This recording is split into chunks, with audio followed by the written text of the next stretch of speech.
Hello, Ryari Fushimitsu here. Welcome to Let's Play Ape Escape 2, Part 19. So this time around, we're going back to the Panic Pyramid, which is pretty much, what do you call, like ancient Egypt, or looks like ancient Egypt, I would imagine. And we're gonna find those last 7 monkeys that are still hiding. So 7 monkeys is more monkeys than it made you capture in some of the earlier levels of the game. This level very well could constitute as 2 levels of this game. It's almost like every level of this game is a double level in itself. So in theory, this game could very well be considered to have twice as many levels as it actually did, if you judge levels based on how long they were. I mean, I remember Spyro 4 Enter the Dragonfly. The game was originally advertised as having 25 levels. Instead, the game only has 10 levels. But they're trying to make up for it by making levels really large and oversized, but that didn't really make up for the fact that the game is still broken beyond repair for a lot of people. Well, but it still had its merits, I think, that game. But Ape Escape 2 is by no means a broken game. Ape Escape 2 is way better than Spyro 4. It's not a broken game. Everything in this game works. This game never falls apart, never breaks on you. Heck, my emulator must love this game, because it's one of the few PS2 games I've played a lot of on the PCSX2 emulator that never crashed. Ape Escape 3 crashes all the time. Twisted Metal Black crashes all the time, too. But never this game. Oh yeah, but PCSX2 must love Ape Escape 2 so much for some reason. It's like the greatest game ever, according to PCSX2.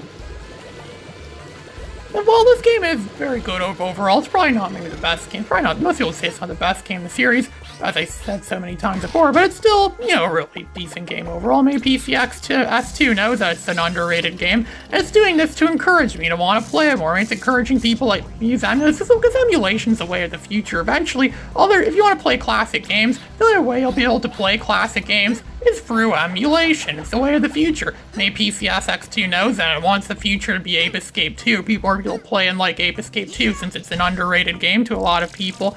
I never really thought of that much before. Maybe there is a secret reason why some games freeze so much and others don't. I also think Twisted Metal Black's an overrated game too to some extent, and that game freezes quite a bit. And Twisted Metal Head-On, Twisted Metal Head-On is really good, and it almost never freezes on me. It only froze like once or twice maybe, but it's very rare when that game freezes on me. It's a port of a PSP game of the same name. And ports of PSP games and the PS2 don't usually take full advantage of what the PS2 has to offer in terms of graphics and gameplay. I can notice that a lot with Ratchet & Clank Size Matters, the PS2 version.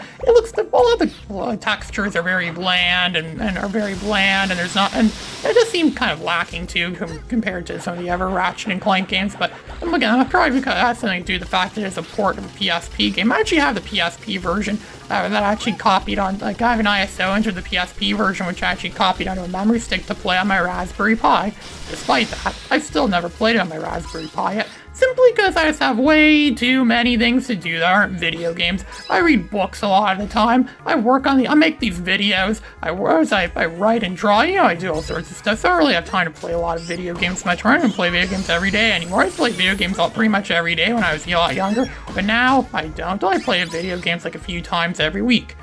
Okay, so there aren't any hidden monkeys in here, so I'm just going to use this water can, or mostly useless water can. Not exactly useless. I've called it useless in the past. It's not exactly useless here, as I can use it to extinguish these platforms so we could walk on them. It's probably still really hot though, but I think our shoes are probably heat protective or something. That's probably some like heat protection things in our shoes or something like that.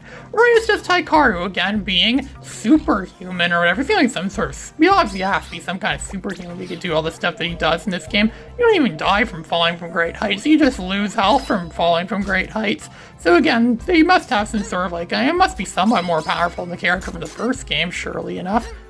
I think we're supposed to, oh yeah, here it says bird enemies. Yeah, a lot of birds like to hang out in these large pyramids. These pyramids of Giza that are built to last thousands and thousands of years. Well, our houses were like this. They're built to last thousands and thousands of years. Imagine just average hoarder people lived in houses like these, and people could, and then they would fill it with junk, and it would last for thousands of years. So people could learn about culture, about ancient cultures through the kinds of junk they had lying around. That's getting more of the reason for people to want to be hoarders and hoard stuff. I think that guy saw in that video several weeks ago, where it was in 2019, and he says he hasn't cleaned his bedroom since 2005, so he has garbage and junk everywhere. And he has bowls of macaroni and cheese that look like it mutated into some creature or something like that. And then he finally cleans it up, and about half a year later, it gets all, like even worse than it was before. He accumulated more in half a year than he otherwise did in 14 years or so that it grew before. I can imagine my bedroom becoming like that eventually, only I actually throw out all my trash, I never leave stuff behind, so I guess it makes it somewhat better, but is that really beneficial? I don't know, is cleaning up your room really as beneficial as they say it is? I'm pretty sure there's a monkey hiding in here. Yep, there's a monkey hiding here. There's also a desert level similar to this, or not exactly, this is somewhat similar to this in Ape Escape 3 as well too. The more I think of it, Ape Escape 3 really was a carbon copy of this game to some extent. Really was a carbon copy of this game to some extent, but most people say Ape Escape 3 did a lot of stuff better than this game. It's very rare you see Ape Escape 2 do something better than Ape Escape 3, and the games are clearly made by the same people, using the same game engines. And so we broke the hole in the wall. Yeah, this power punch is so powerful it could smash through walls. I mean, the Hulk could smash through walls when he's angry, but who needs the Hulk when you have the power punch? If the Hulk ever went evil, they just use power punches against the Hulk and they could put down the Hulk easy. Sure, the Hulk would get more and more pissed off and get stronger and stronger. But even the Hulk, as powerful as he could be, he's never going to be powerful enough to take down the power punch, right?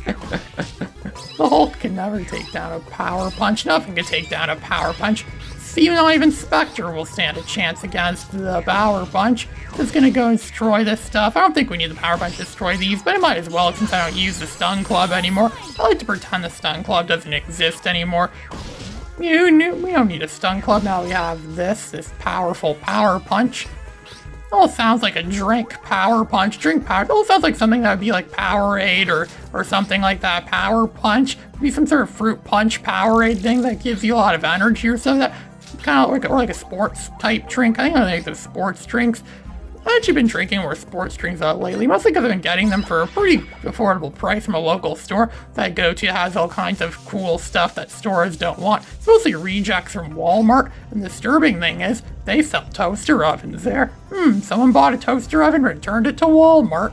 I wonder why. So now they sell them at this store, and I don't want to take it home and explode and be like, oh, good thing that wasn't Little Susie or something like that, it explodes. They sell, they also sell animatronics there. They sell Christmas animatronics, I've seen quite a bit. I'm not a big into animatronics. I know someone on Discord that was really big into animatronics. Animatronics have a big community where people collect them. They're popular with man-children to some extent. Or some, I don't know. I don't consider myself to be a man-child, but maybe I am a man-child sometimes. Sometimes wonder. That's like the big $1 million question I ask myself a lot of time. Am I a man-child? Will I ever get far in life? Will people actually watch these videos that I make?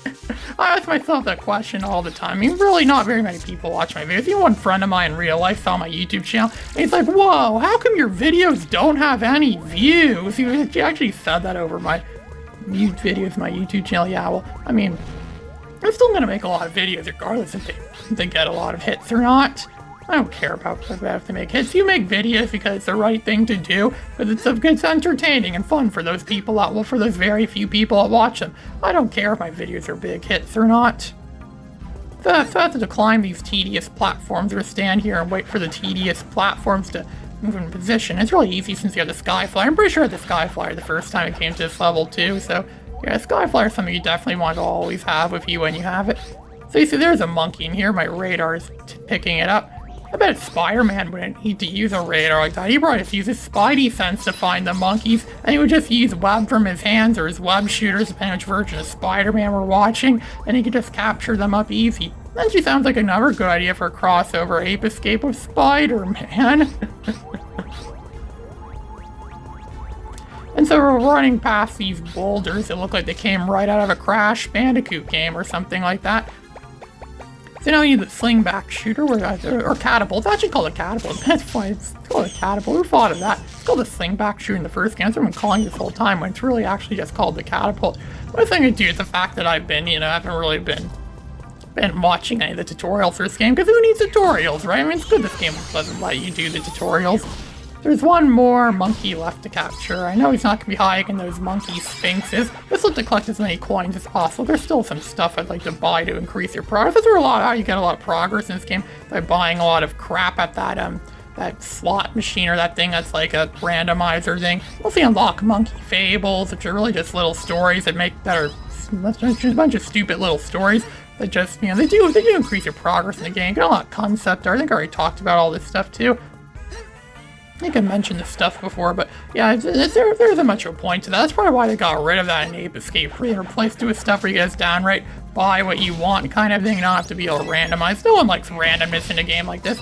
I'll admit, I don't like randomness. That's a complaint I've seen people had with Mega Man X6, was that it was very random. The game is very random, and randomness, as I just said, randomness is not always a good thing. You want predictability sometimes, so you know what you're getting, you know what you're going to be doing.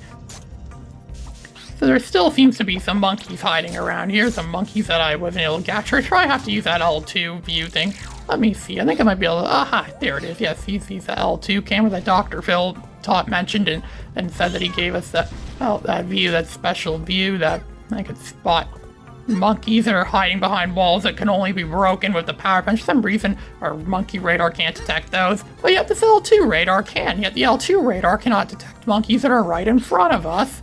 It would have been more efficient if they just merged the two gadgets together and released that as being like an upgrade for the monkey radar. So it's like, who needs the monkey radar now that you have, the ability to see, magically find where every monkey is in the entire game? They give you the monkey radar very early in this game too. It's like they know you're going to get lost a lot if you play this game.